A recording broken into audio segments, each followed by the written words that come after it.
In January 1941, just months after the Nazis had descended on Paris, their invading armies spreading out and infecting the rest of Europe like a deadly virus, an elderly man lay on a hospital bed fighting his own private battle for survival. Henri Matisse had just undergone an emergency operation for intestinal cancer, which had threatened to wipe him out. But against all the odds, he pulled through.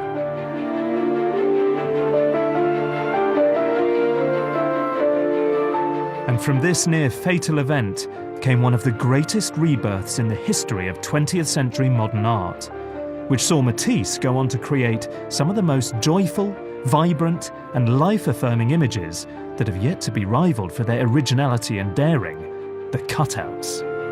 Matisse was great because he had the audacity of simplicity, always, to reduce things to the most simple possible way. Really inventive artists are always looking for new ways of reading the world and of expressing a new vocabulary, and that's essentially what Matisse was doing. You know, what a man. Many people would have packed it in and called it a day. He was mortally ill. He could no longer do what he'd done all his life. Blow me, Matisse just invents a new art form. Now partly confined to a wheelchair and bed, Matisse sought a different means of drawing in colour. Scissors replaced a paintbrush, and with the unique skill of a tailor, he set about creating his now famous cutouts. For me, Matisse's cutouts are his strongest works, and not just because they're visually attractive, because beneath those explosive colours and all that beautiful distillation of form, you find these intriguing snatches of Matisse the man. In fact, I'd argue that for all their abstraction, his cutouts are among the most revealing works of art that Matisse ever made.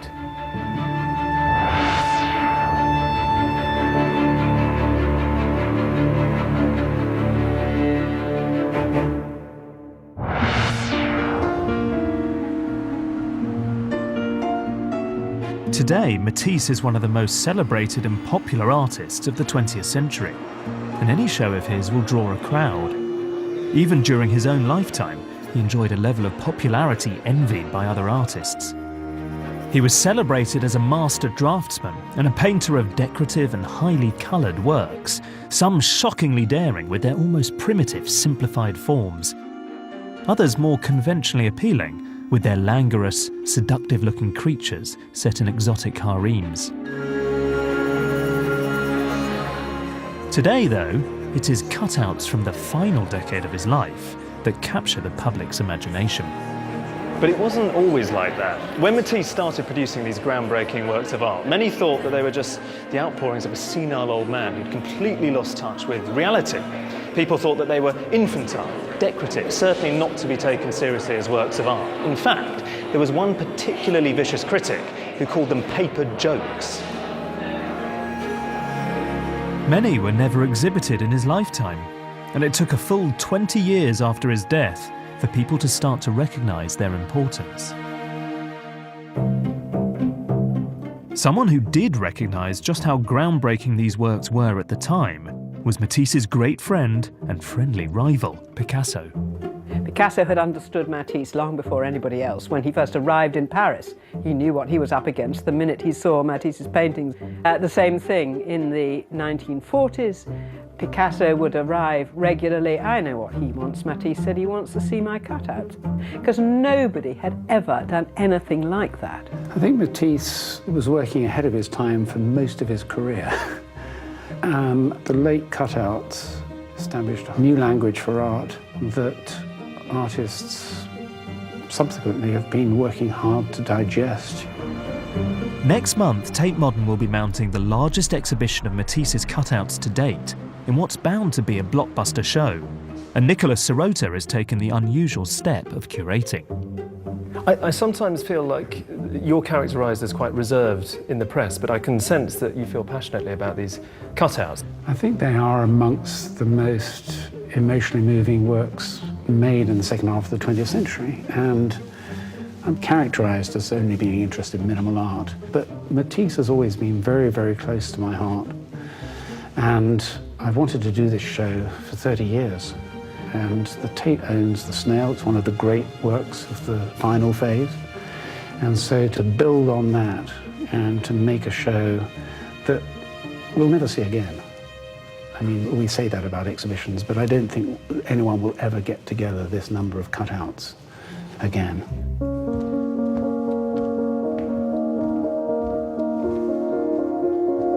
In London's Victoria and Albert Museum lies a work that opened what's arguably the most revealing chapter in Matisse's life and career. This is a very beautiful, precious object, and it's called Jazz. And it's a limited edition book. It was published in 1947, and it contains 20 reproductions of some of the earliest paper cutouts that Matisse began producing after his operation. The thing that strikes me is the extraordinary vibrancy, this kind of fierce colour. And in a way, that reminds me of pop art, that boldness of form, the simplicity, the graphicness of these images. And yet this book predates that whole pop art movement by well over a decade. So Matisse is ahead of his time. He's creating something that feels simple, it's joyous, it's childlike. At the same time, there's a whole different strand, a different note, if you like, the note of something slightly dark. And it's important to remember that when you're flicking through the book, because the context of this creation was this exceptionally difficult period in the 40s when Matisse came through this operation, which almost killed him, and where the Second World War was raging. And you see these odd notes of that hinterland. So for instance here, this is a very famous image of the mythical character Icarus, who's flown too close to the sun and is suddenly plunging down, falling from the skies. And he's against this blue sky with these yellow stars. But the yellow stars could be something else. In the context of the war, these could be exploding shells. These are firebursts. And this black shape silhouetted against the sky could be a corpse. You can almost feel that Matisse is trying to articulate something of his own near-death experience.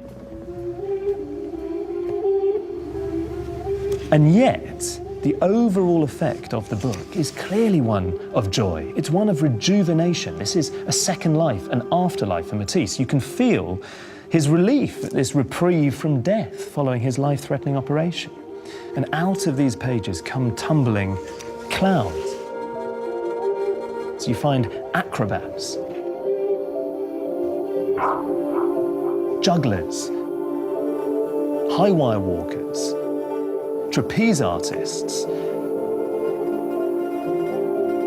There's a sword swallower. You see a knife thrower. And I can't help feeling that all of these mesmerizing and skilled performers actually represent, in a sense, Matisse himself. Because he often said that when he was making art, he felt like an acrobat or a juggler.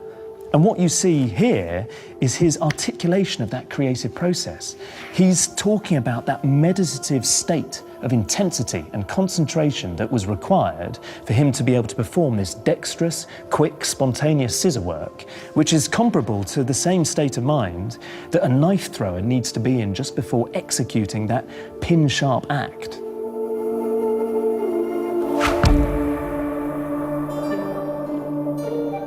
Matisse's new method of working was to cut straight into large pieces of coloured paper that were then pinned to the walls of his studio by his assistants. One of these was Jacqueline Duhem, who was just 21 when she came to work for Matisse in 1948. À ce moment-là, il ne travaillait que sur les papiers découpés. Moi, j'étais, disons, une des grandes premières sur les papiers découpés. Now in her late 80s, she's still working as a children's book illustrator and has vivid memories of her time spent with Matisse. Et il préparait les pots, et après j'engouachais les papiers avec des jaunes, des oranges, des rouges, des verts, suivant ses choix. Et lui après découpait, et moi après je les plaçais sur le mur avec des épingles, un petit marteau. Et là c'était vraiment formidable parce qu'il me disait un bleu. Alors je plaçais un bleu, il disait on va essayer violet. Alors je replaçais, je remettais le violet. Enfin, je le voyais, les valeurs des couleurs comme ça, travailler là-dessus, c'était passionnant, absolument passionnant. Jacqueline was lucky enough to start working with Matisse at a crucial turning point in his career. The very important thing to say is that although the cutouts began in part while he was ill and he worked on jazz as he was recuperating from an operation, he actually chose to leave painting behind. He could still paint. The final paintings from around 1948 are incredible. However, he chooses to focus exclusively on the cutouts and to really think about, what the potential of this medium is. So for him, this was an all-enveloping passion, I think. He began to use these shapes initially as a means of constructing paintings, but they then gained an independent life. I think he began to see a potential in them that no one else had ever seen. And so he then began to work on a larger scale. Of course, because he was infirm, it gave him the opportunity to make works on a much grander scale than he could have achieved as a painter. He'd covered the whole wall with cutouts, brilliant, pure colour, an extraordinary intensity. And people just said it's like again and again his visitors described the whole place inside as a magician's cave.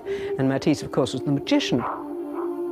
And Picasso and his companion, François Gillot, felt this especially, so much so that one day they brought him a present, and it was a real magician. Brought him to Matisse's bedside. And Matisse, in return, offered to make portraits of both of them, right there on the spot. Matisse was in his bed, cut with large scissors. I couldn't believe the scissors were that large, and with a great skill, he would do whatever shape he wanted. He did that very fast with dynamism. It just went in a very spontaneous manner. It was creation itself. He had reached a moment in his life when he was at one in his mind and his body. So that's why he could be at last spontaneous, I think.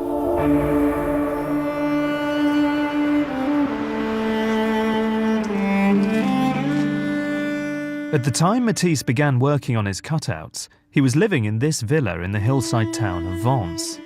He'd moved here in 1943 to escape the Allied bombings of Nice and to recuperate from his painful operation that had left him bedbound, except for brief bursts of energy which allowed him to venture outside and seek inspiration for his work. Matisse loved living here at the Villa Le Rêve. He particularly relished wandering about in these beautiful gardens, and he found almost spiritual significance in sketching the flowers and the trees. And coming here, you can sense why he felt that studying nature was almost a form of prayer. Villa Le Rêve provided a much-needed oasis of calm for Matisse, who by now required round-the-clock care. Il faisait des exercices pour ses mains parce qu'il avait quand même assez de temps en temps mal aux mains, et ça maintenant je sais ce que c'est.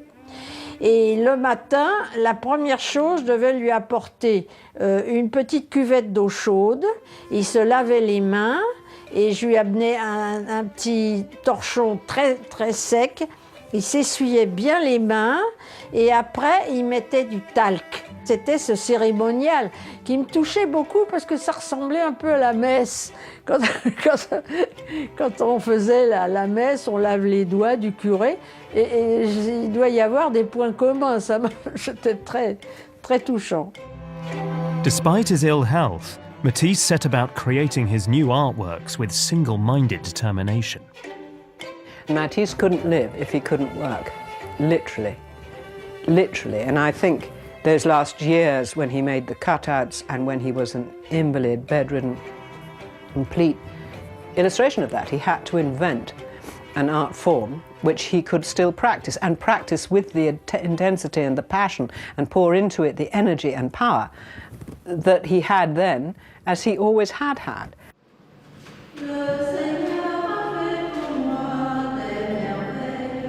In 1948, Matisse embarked on one of his most ambitious projects, the Chapel of the Rosary, just down the road from his villa in Vence.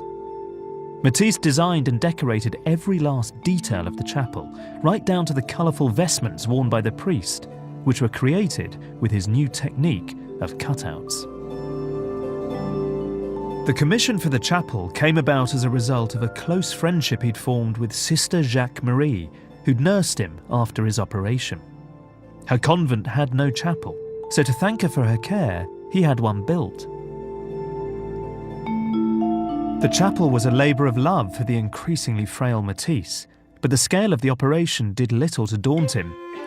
As builders set to work on the foundations, he set to work designing the ceramic murals with the aid of a charcoal-tipped bamboo stick, and making the full-sized cutouts that were the templates for his monumental stained-glass windows. There to assist him was Jacqueline Duhem, who was expected to keep up with the furious pace at which Matisse worked.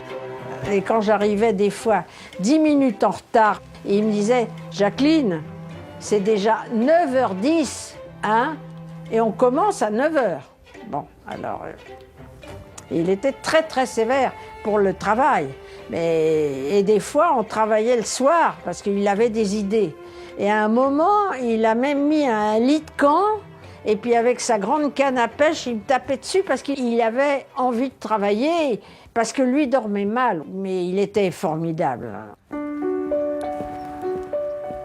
Completing his chapel required a monumental effort on Matisse's part, but all the hard work that he and his assistants put into it paid off spectacularly. Matisse was really proud of this chapel. In fact, he considered it his masterpiece. And when you come inside, I really feel that you can sense why at once. I find this a profoundly moving, quite magical space. And the reason for that is because Matisse is doing something where it feels effortless. And he's done that with very few elements. Stained glass windows along the nave, just using 3 colours. And these bounce off these very pared down, graphic, linear, ceramic, black and white murals along the other side of the chapel. Saint Dominic, the Virgin with the Christ child, and at the far end of the chapel, the Stations of the Cross. A tragic, violent subject matter, not at all typical of Matisse. And he spoke of an effect that you have in this chapel, which is harnessing light, using it like he'd previously used paint. And you find these thick, glowing lozenges of light as the sunlight streams through and casts patterns and different light all over the white marble floor, which is part of the piece.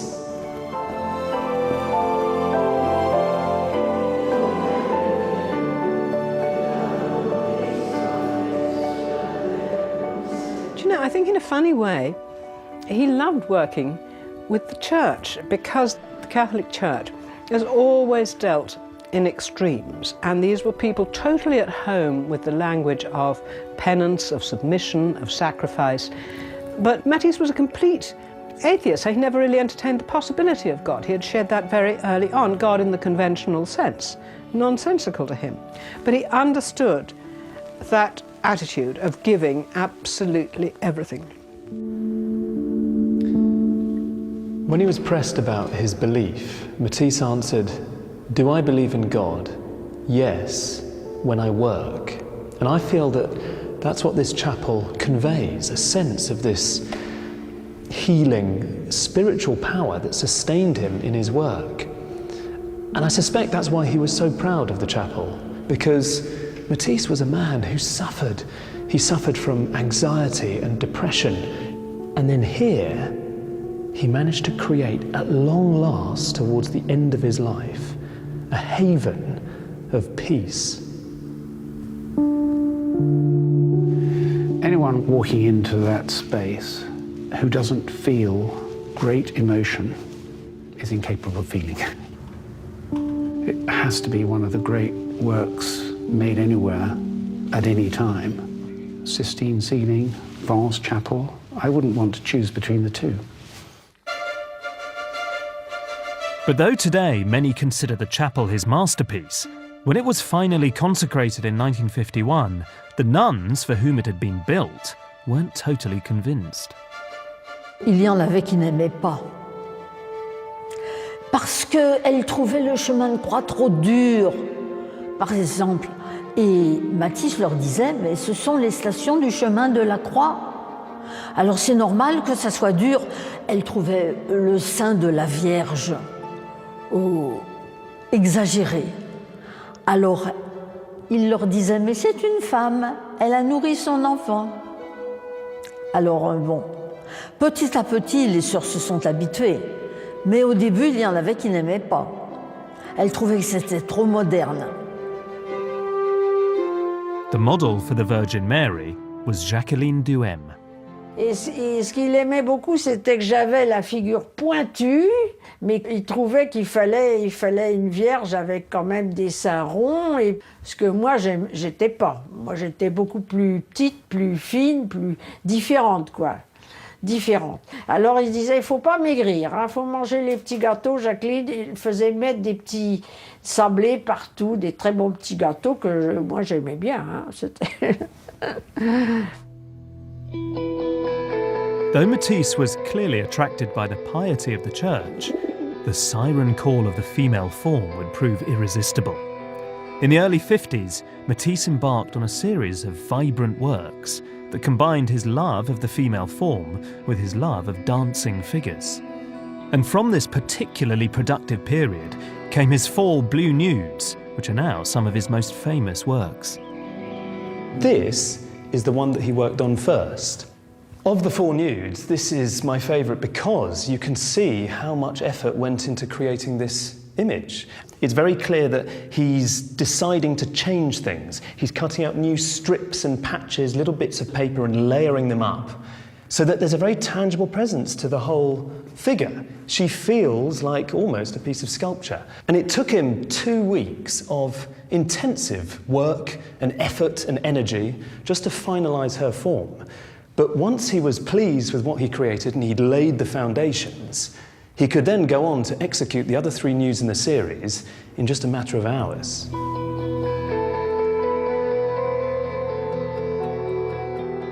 The blue nudes are amongst the most famous images of the second half of the 20th century.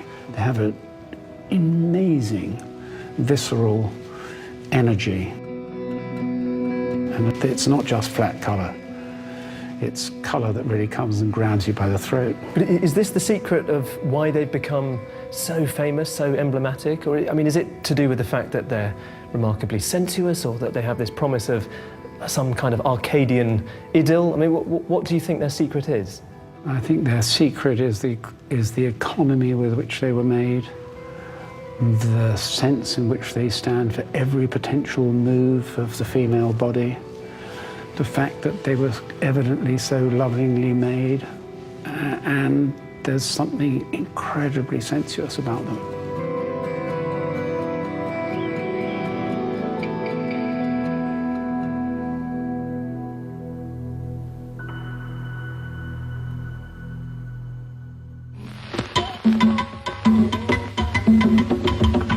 As if in defiance of his own failing body, Matisse returned to the theme of the exotic, energetic dancing figure with renewed vigour in his last few years. This is a cutout called Creole Dancer, and I absolutely love it because it just explodes with all of this energy and vitality. You can see this central figure based loosely on an African-American dancer called Catherine Dunham, and she's performing before our eyes. She's twirling and spiralling off almost. She reminds me of a kind of floral jack-in-the-box shooting up this way. And I think I love it all the more because it was created by Matisse in 1950 when he was 80 years old. I find it astounding that such a frankly old man could create something with so much life that throbs with vitality.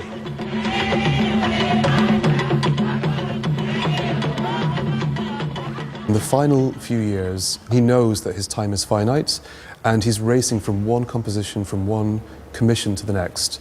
And what's incredible is that there's an escalation of scale, they become more ambitious, he becomes more prolific. It's rather extraordinary. Towards the end of his life, Matisse made another push to reach the finishing line, creating the snail.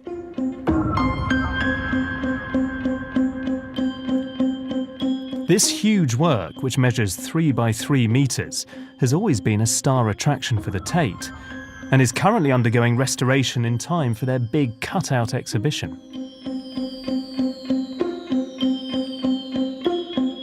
The snail is something around which the tape literally revolves. But what is, I think, extraordinary about it is the fact that it's so close to a work made by a child of 6. It has the freshness, it has the freedom, and yet it was very, very carefully composed. So it is a great work of art based on enormous restraint, but also enormous experience of how colours sit together.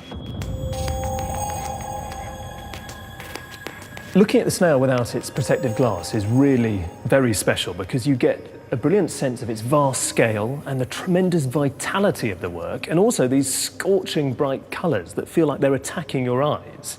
And it's extraordinary to think that he finished this off the year before he died. One of his models said he'd been in a hurry all his life, and by now it was really for him a race, an endurance course which he was running with death. And you sense that here, that you feel he's in a rush. At times he's even just tearing straight into the paper. He's no longer using scissors. You feel that he's working hard to get what he wanted to say out because he was so conscious that for him time was running out. I think you always have to remember he was a mortally ill old man when he made these things, and he knew it. And he always said, I'm living on borrowed time. And he knew that every day could be his last. And so every day became absolutely key for him, and he had to, he had to use every second. And he did.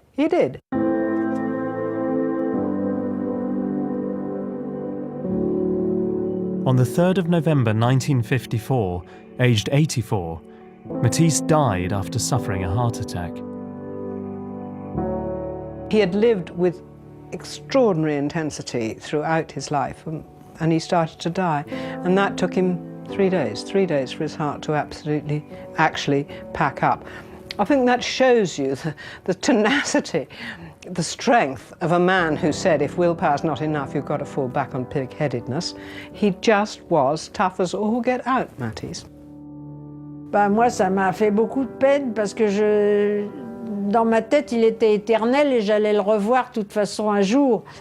Il m'a fait plus que n'importe quoi. Toute ma vie est partie de mon travail avec Henri Matisse. Toute ma vie. C'était mon patron dans tous les sens du mot. Ça, le reste, il était formidable.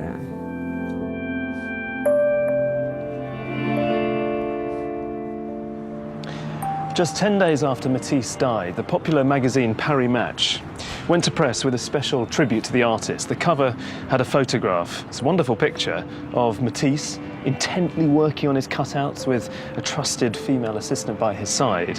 And the text at the bottom runs, just a few weeks before his death, this master of contemporary painting is working on his cutouts. He is 84 years old, and this is the last expression of his art.